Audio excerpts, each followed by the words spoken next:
Hello guys, welcome to 5th generation na Bishop and shoutout natin Sir Christopher. So meron tayo ditong isang gas blowback na 1911 Classic. Yan. This is the 1911 A1. Bali, green gas powered siya. Airsoft po ito. Hindi po siya airgun mo. Magkaiba po ang airgun sa airsoft. So ito po ay airsoft, green gas powered. Ito po yung kanyang propellant or ito po yung kanyang hangin. Okay? Ito naman po yung kanyang bala. Yan, airsoft BBs or ball bullets, no? Yan yung kanyang bala. So, 1911 Classic, 1911 A1 gas blowback airsoft pistol. So may mga markings pa yan, oh. Yan, oh, may mga markings yan. Yan, it's a blowback gas blowback airsoft pistol. So, bali yung kanyang magazine ay double stock, 15 rounder capacity. Yan. So, ganitong paglo-load niyan ng hangin. Yan, o.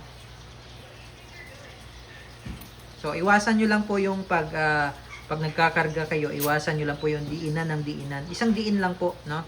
Dahan-dahan lang. Yan. Ididiin mo lang siya. 3 to 5 seconds para po hindi lumabas yung o-ring.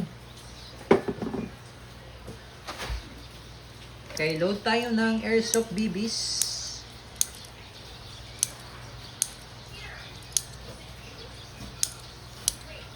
Ayan, double stock siya.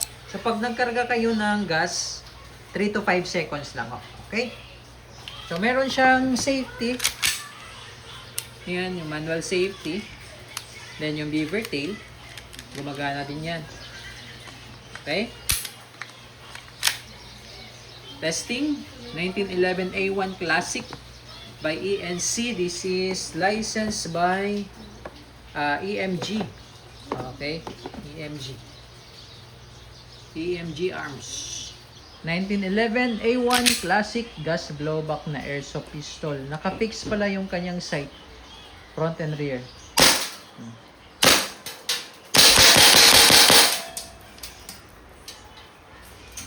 Solid to. Tapos budget friendly lang siya. Na gas blowback airsoft pistol. Classic.